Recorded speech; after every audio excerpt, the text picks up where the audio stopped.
जय श्री राम। मेरे हंसते गाते गुनगुनाते और सबके मन को भाते बच्चों, आज की कहानी का शीर्षक है लालची कौआ। कंचनपुर के एक धनी व्यापारी के रसोई घर में एक कबूतर ने घोंसला बनाया हुआ था।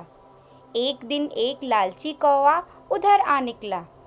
वहां मछली को देखकर उसके मुंह में पानी आ गया। मुझे इस रसोई में घुसना तो चाहिए, पर कैसे घुसूं मैं? तभी उसकी निगाह कबूतर पर जा पड़ी। उसने सोचा, यदि मैं कबूतर से दोस्ती कर लूं तो शायद बात बन जाए। कबूतर जब दाना चुगने के लिए बाहर निकला तो कौवा उसके साथ ही लग गया। थोड़ी देर बाद कबूतर ने जब पीछे मुड़कर देखा तो अपने पीछे कौवे को पाया। उसने कौवे से पूछा, तुम मेरे पीछे क्यों लगे हुए हो? तो कौवे ने मीठे स्वर में कहा, तुम मुझे बहुत अच्छे लगते हो, इसलिए तुमसे दोस्ती करना चाहता हूँ। फिर क्या? कबूतर ने सोचा, बात तो तुम ठीक कह रहे हो, मगर हमारा तुम्हारा भोजन तो अलग अलग है।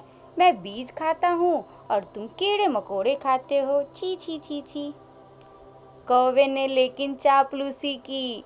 उसने कहा, कोई बात नहीं, हम इकट्ठे रह लेंगे। तो फिर क्या, शाम को दोनों पेट भरकर वापस आ गए। तब व्यापारी ने कबूतर के साथ कौवे को भी देखा, लेकिन उसने सोचा शायद यह कबूतर का मित्र होगा। तो वो तो बहुत अच्छा व्यापारी था। उसने दूसरा घोंसला रसोई में कौवे के लिए भी लगा दिया। लेकिन एक दिन ऐसा आया जिस दिन व्यापारी के दोस्त आने वाले थे। उसने रसोइये से कहा, आज कुछ मेहमान आ रहे हैं, उनके लिए स्वादिष्ट मछलियाँ बनाना। कौवा कौवा तो यही चाहता था और यह बात सुनकर उसको मजा आ गया। रसोइये ने फटाफट स्वादिष्ट मछलियाँ बनाई। तभी कबूतर ने कौवे से बोला, चलो हम भोजन करने बाहर चलते हैं। लेकिन वो तो मक्कार कौवा था। उसने बहाने बना लिए। उसने कहा, आज मेरा पेट दर्द कर रहा है, इसलिए तुम अकेले ही चले जाओ। फिर क्या, कबूतर भोजन की तलाश में बाहर निकल गया और उधर कौवा रसोई के बाहर निकलने का इंतजार कर रहा था। जैसे ही रसोइया बाहर निकला, कौवा तुरंत रसोई की ओर झपटा और मछली का टुकड़ा मुंह में भरकर अपने घोंसले में जा बैठा और उसे खाने खाने लगा।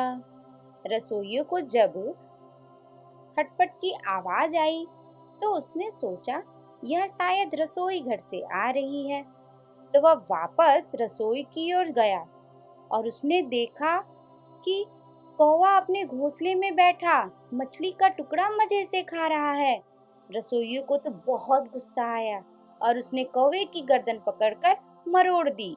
अब क्या, जब शाम हुई फिर कबूतर दाना चुग कर आ गया तो उसने देखा कि कौवे का तो क्या हश्र हो रखा है। फिर उसने सोचा, ऐसा क्यों हुआ? जब उसने घोंसले की तरफ देखा तो मछली का अध खाया टुकड़ा उसे दिखाई दिया।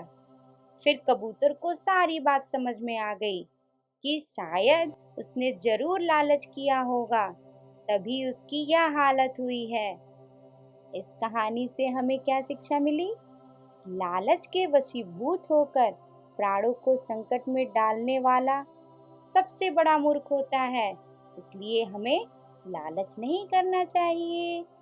तो देखा बच्चों, अगर कौवे से कबूतर ने फ्रेंडशिप की, व्यापारी ने उसे सहारा दिया, लेकिन उसने क्या किया? लालच किया और उसके साथ फिर बुरा बर्ताव हुआ। अगर आपको यह कहानी अच्छी लगी हो तो प्लीज़ इसे लाइक करें और ऐसे ही इंटरेस्टिंग कहानी सुनने के लिए मेरे चैनल को सब्सक्राइब करें।